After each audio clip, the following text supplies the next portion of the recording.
Ya, selamat pagi teman-teman. Kembali lagi bersama saya di channel Faiz Furqan Explorer dengan NLP 5026241117.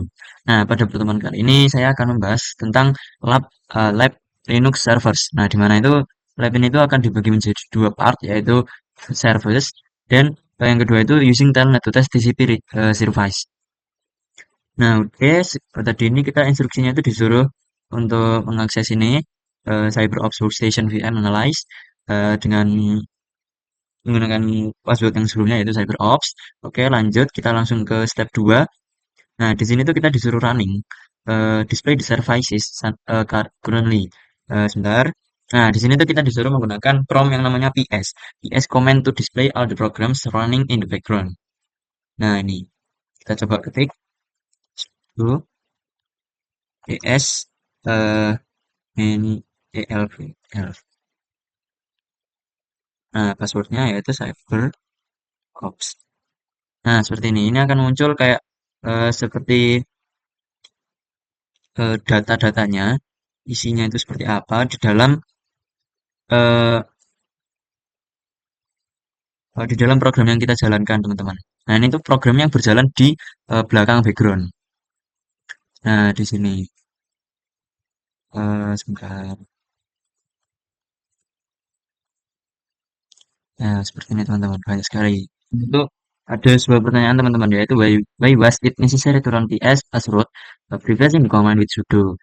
Nah, beberapa proses itu tidak terjadi karena mungkin tidak dapat ditampilkan ketika PS itu dieksekusi sebagai analyze. Jadi ini tuh which is kayak regular user account gitu teman-teman. Nah itu setelah itu ini ada yang namanya B.B in Linux programs can also call other programs the PS command can also be used to display such process hierarchy. Ini kita menggunakan uh, min EJH. Coba langsung aja kita ketik yaitu sesuai dengan yang ada ini ya teman. Sudo garis miring usr slash sbin slash change. Oke, setelah itu kita masukkan sudo ps min EJH.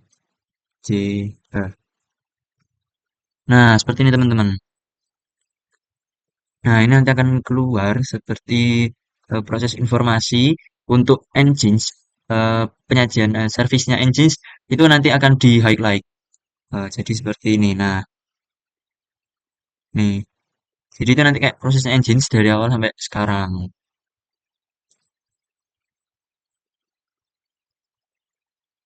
Oh, banyak sekali teman-teman. Nah, terus ada lagi itu teman-teman yang namanya hierarki. Nah, hierarki itu seperti nah ini nih. Jadi semakin ke atas ini adalah hierarkinya yang ada pada engines ini. Jadi ini kan kayak melengkung gitu teman-teman. Nah ini yang dikatakan sebagai hierarkinya. Oke, sekarang kita lanjut untuk yang C, eh the net stat. The net stat. Nah, sekarang kita coba untuk mengetikkan net stat. Net stat. Nah, ini ada lagi kayak active internet connection. Yaitu kayak number of open network connection on your VM. Jadi kayak itu sebuah output yang mungkin berbeda bergantung pada nomor yang terbuka pada eh, koneksi internet pada VM kita. Nah, seperti itu. State, origin, address, stabilize, state, stabilize. Oke. Active unique domain sockets. Better viewed in landscape mode. Not demands. Oke. Jadi dapat kita lihat di atas, Netstat itu menghasil returns lots of information. Jadi itu kayak meneruskan sebuah informasi ketika digunakan tanpa menggunakan opsi. Jadi opsi tersebut itu banyak dan kita bisa menggunakannya untuk memfilter dan memformat outputnya dari netstat itu. Jadi ini tuh membuatnya menjadi semakin powerful. Jadi sangat mudah untuk kita operasikan dengan banyak hasilnya teman-teman. Jadi tanpa filter. Oke, lanjut kita yang D. eh, Use netstat with the tune app.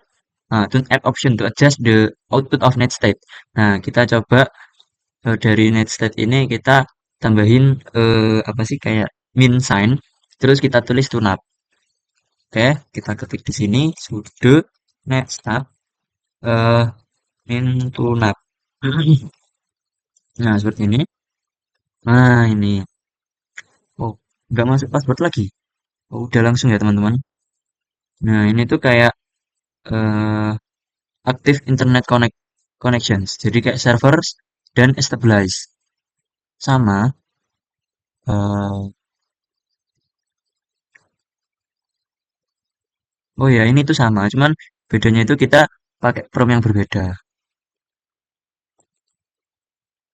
Dan di sini tuh ada kayak local address-nya teman-teman. Jadi langsung dikasih tahu ini address-nya seperti apa. Nah, jadi gitu. Terus,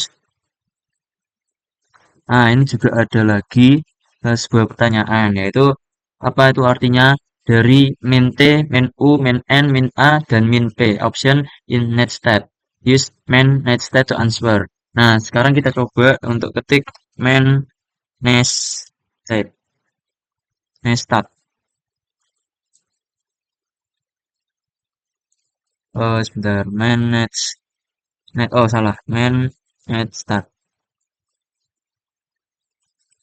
Nah, di sini kita akan langsung diarahkan ke halamannya si netstat ini, teman-teman. Mana ya? Oh ya, jadi seperti itu sih teman-teman. Nah, sekarang kita lanjut untuk is that order. Pertanyaan selanjutnya yaitu is the order of the option important to next state? Is the order of the option, apakah yang diminta dari opsi-opsi ini itu sangat penting buat next stage? Jawabannya itu enggak ya guys. Jadi opsinya itu tidak relevan ternyata. Berbeda. Oke, lanjut. Uh, Clients will connect. Oke, the next step. The first column shows the layer.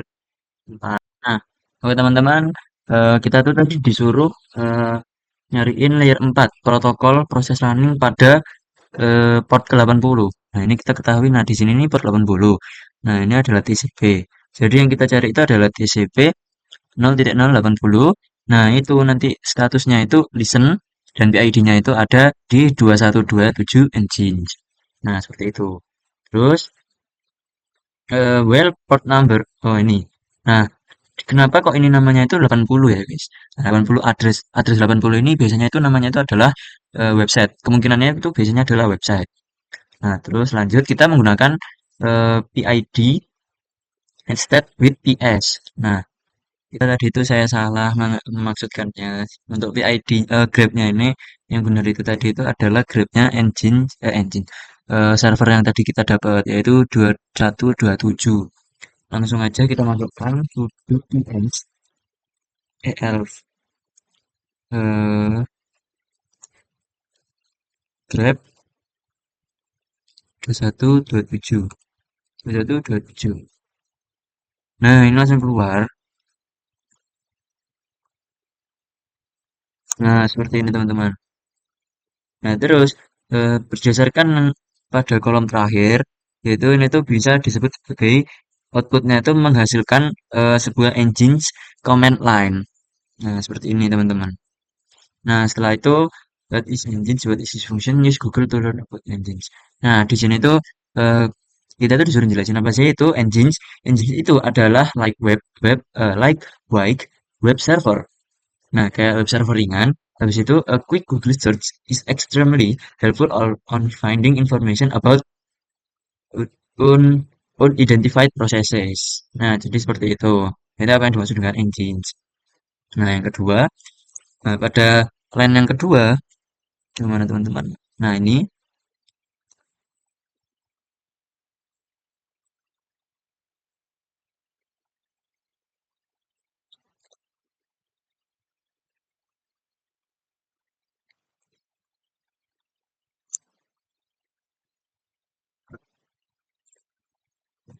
Nah, yang kedua itu eh, is owned by a user named HTTP and has process number. Mungkin tadi itu ada 2127 ya, betul itu ada di nomor 2. Kayak itu kan ada www. Da- apa itu? Min data strip data. Nah, itu tadi itu kayak nama websitenya HTTP, HTTP-nya. Nah, setelah itu nanti itu bahwa engines ini ternyata itu berproses 2127 itu di bawah HTTP name-nya tadi. Nah, dengan ini tuh adalah normal engines yang berjalan dengan sendiri pada setiap klien yang connect sama port 80 TCP. Nah, itu guys. Terus habis itu why is why is the last line showing grep mana? Nah, ini. Kenapa kok line terakhir itu menghasilkan output grep 2127. Nah, dikarenakan pada grep 2127 itu telah digunakan untuk memfilter sebuah PS, output PS, yaitu ketika outputnya yang compile. Nah, ketika outputnya itu telah compile teman-teman. Jadi kayak grep 2127 itu tetap akan berjalan meskipun eh, it appeared in the list. Jadi seperti itu. Terus kita akan masuk ke part 2 yaitu using telnet to test TCP. Oke teman-teman, sekarang kita coba untuk masuk ke part 2 yang A yaitu dimana kita tuh disuruh untuk mengetik sebuah fungsi telnet from telnet. Telnet 127.0.0.1 spasi 80. Nah, sekarang kita enter. Nah, sebentar. Nah, ini nanti sesuai seperti yang ada pada di buku panduan halamannya itu. Setelah itu kita akan disuruh untuk eh, press a few letters on the keyboard. Any key will work. After we few keys are pressed, press enter below.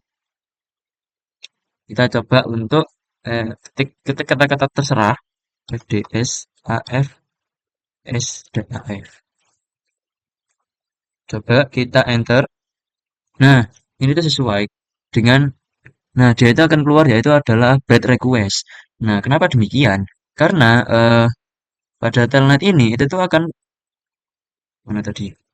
Nah, karena ini tuh adalah engine yang merupakan web server. Jadi kalau seperti ini tuh tidak dapat didefinisikan. Jadi sehingga HTTP ini akan mengeluarkan hasil yang namanya bad request. Nah, seperti itu. Jadi ini tuh hanya bekerja pada ini data ini, yang atas ini teman-teman, nomor 2 ini. Nah, ini adalah tugasnya engine tadi. Terus ketika servernya itu error dan terminated the connection. Nah, coba sekarang kita untuk masukkan netstat output di sini. Sebentar, to remote computer.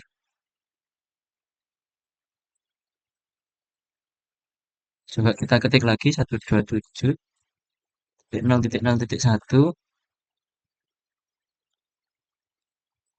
port 22.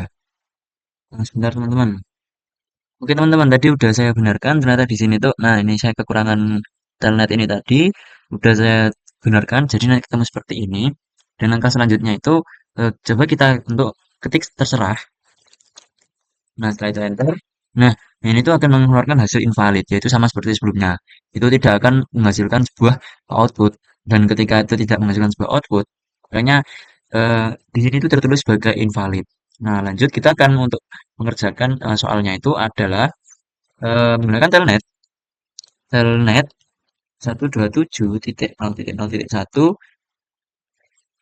Nah, ini tuh disuruh ke port 68. Port 68. Nah, di sini tuh ada hasilnya guys, yaitu ketika ternyata telnet tersebut itu unable to connect to remote host. Jadi koneksinya itu refuse. Jadi itu dia itu nggak connect sama sekali. Nah, oke lanjut. Nah, udah.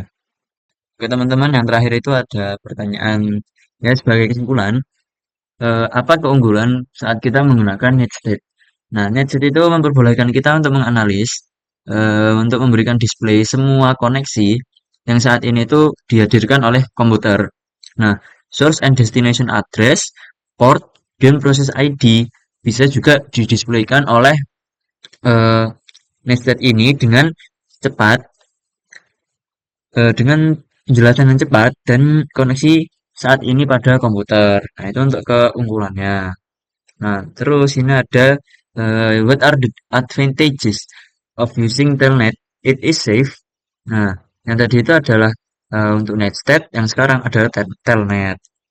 Nah, Telnet itu yes, as long karena ini tuh tidak digunakan hanya sebagai remote shell, tapi ini tuh adalah sebuah eh, pengaman yang sangat sempurna untuk segera untuk dengan cepat test or gather informasi. Jadi kayak untuk mengumpulkan informasi, memining informasi about uh, given network service. Jadi mungkin seperti itu. Nah, oke teman-teman, terima kasih untuk pertemuan kali ini. Saya Faiz Burkon Explorer ingin undur diri. Ya, kita nantikan untuk pertemuan selanjutnya ya teman-teman. See you.